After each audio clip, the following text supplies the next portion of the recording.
y'all, welcome to Freedom Makers. I'm Amanda, and today I helped my Franny make some freezer meals. Now these are freezer safe, microwave safe containers that we have put sweet potatoes and turnip greens in.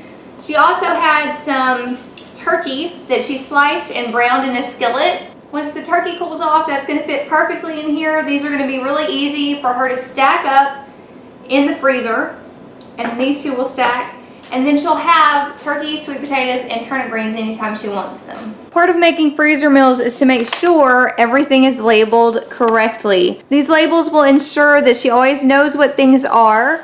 Sometimes things change their color or look when they're frozen. Sometimes there's frost on the container and you can't tell what it contains. This will make it really easy. So once we get the turkey in here, we'll put the lids on and we'll throw a label on the top and we'll stack them up. I baked the sweet potatoes this morning. The turkey was already cooked. She just browned this in a skillet. And the turnip greens I made last night. Spacing everything out like this made it really easy. You could also very easily create meals like this from leftovers. If you know that you're having one of your favorite meals, you can make extra and then put these in containers the next day or when you're doing cleanup. If you're doing this for an elderly family member, I would encourage you to involve them. Don't just make a bunch of meals for them. I would have put much more food in each of these than my Franny did. I encouraged her to create these herself. We just pulled out all the stuff and she portioned these out herself. She knows what she'll eat and what she won't.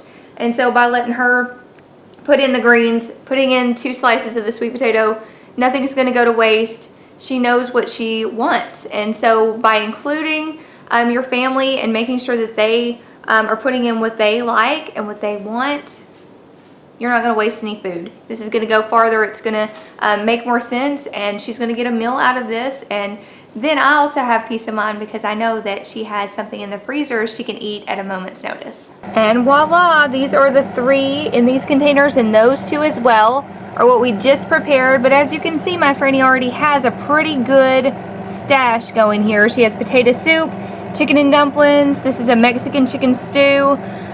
This is a chicken and rice soup, red beans and rice. I think this is some more turnip greens. So she's got plenty here that she can munch on when we're not here. Most of this is soup and sides. Now what we're doing is working on creating actual meals that are well balanced and put together for her to get at a moment's notice. And that's all there is to it. Next week we have plans to make a meatloaf with mashed potatoes and some roasted carrots. That's going to be really yummy. It's another balanced meal so that she can go in there and get what she wants when she wants. If you're helping an elderly family member create some meals for the freezer, what I would encourage you to do is to visit them once a week. Create these meals together. It will create memories. You'll have laughs. It'll be fun.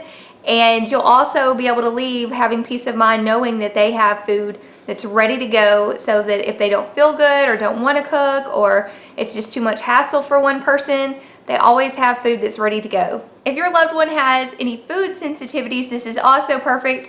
When you create things at home, you have much more control over what goes into your meals. My Franny, for instance, needs to stay on a low sodium diet, and by creating these meals at home, we don't have to worry about that. After a few weeks of doing this just once a week, she'll have a good variety in there of well-balanced meals instead of just soup and some sides. And I will feel much better just knowing that she can get what she wants when she wants. So if you guys have other ideas, if there are things or meals that you have frozen in the past for convenience, let us know in the comment section below so we can all share our ideas. I thank you guys so much for stopping by. I appreciate each of you, and I'll catch you in the next video. Bye, friends.